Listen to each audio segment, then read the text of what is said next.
Sparrows Point Middle School. Today is Monday, March 17th, and it is a B-Day. My name is Noah. And my name is Bella. Please stand for the Pledge of Allegiance.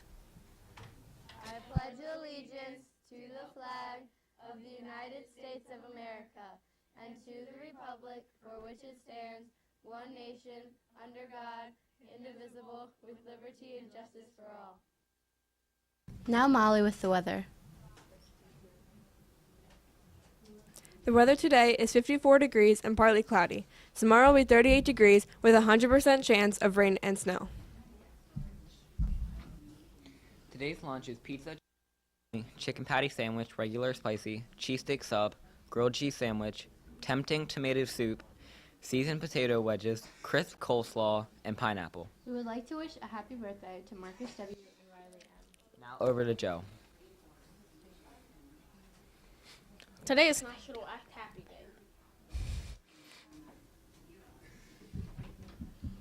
Join Student Council on Tuesday, March 20th in room 217 after school until 3:30. Math 24 Club every Thursday until 3:30 in room 216. All are welcome. Intramurals will be held after school on Tuesday and Wednesday until 3:45 p.m. Any students staying for intramurals should stay after school Tuesday and or Wednesday this week and meet Miss Ryan in the middle school gym immediately after school. Now Braden with the sports report.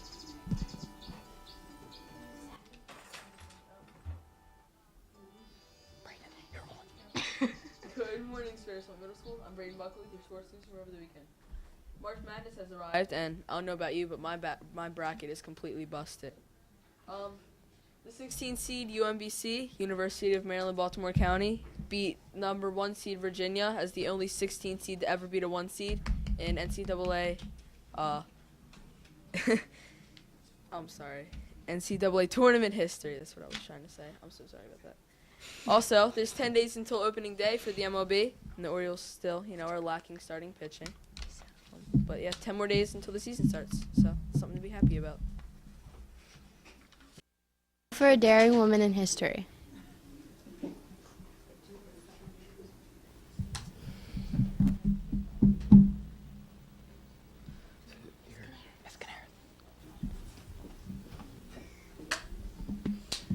Rosalie was born on January 8, 1957.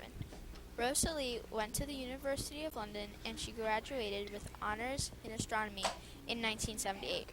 After 3 weeks in her studies, Lopez decided to change her field of study to volcanoes on Earth and in space.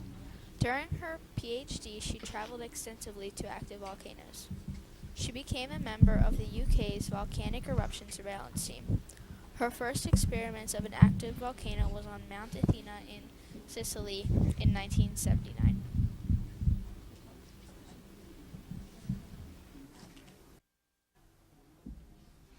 Now message from Miss Canaris. Good morning, Sparrows Point Middle School. I would like to first share with you that over the weekend on Friday, our PTA held a bingo and they raised $10,000 for our school. Holy so cow. I know. So if you see any of our PTA board members, Miss Meadows, we have Miss Kaplan who did a lot to raise the money, Miss Smeltzer. Please make sure that you thank them. Miss Emery was there, and we also had several parents and even students that joined us for PTA. So I just want to give a shout out to everyone and thank everyone for attending and helping us raise that money. Having said that, while I was at the bingo and meeting with your parents, inevitably, when I attend any event or I see parents in the community, they always ask me, so how are things going at Sparrows Point Middle School? And I always say, wonderful. I love middle school. I love middle school kids. A couple of things that we could tone down a bit is our behavior in the cafeteria. And I did share that with some of our parents over the weekend. So basically, what I share is the things that I see, and that is there is a lot of throwing food in the cafeteria. There's a lot of bad language. There's a lot of kids getting out of their seats when they're not supposed to. So it is important as a mom that I see kids here during the school day behaving in a way that your parents would approve of. So we are instilling a new system in the cafeteria where we have a discipline log. In the discipline log, you guys get, I have everybody by alphabetical order in A lunch and B lunch. You get basically 3 strikes, and then you have a consequence, which is a lunch detention. So that means if you're caught moving from table to table, using poor language, throwing food, that is a strike against you. And then the consequence is you will have lunch detention. That kind of behavior in our cafeteria has to improve.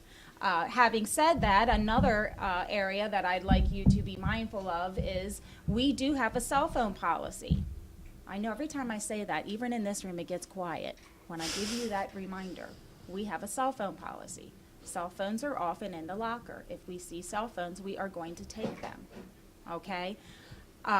One reason for this is we have to be kind to one another. And what I see is that if there is a moment between 2 people where they're having a disagreement, possibly even hands are involved, instead of doing the right thing and being an upstander, I see kids take their phones out. And it happened just 2 weeks ago.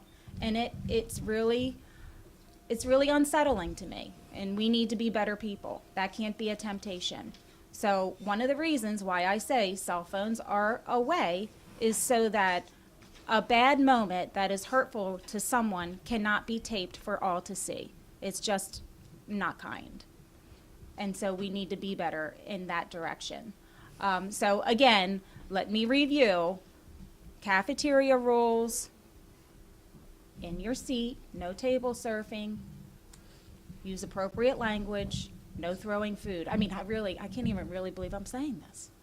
And cell phones turned off in your locker, okay? Those rules are going to be enforced, okay?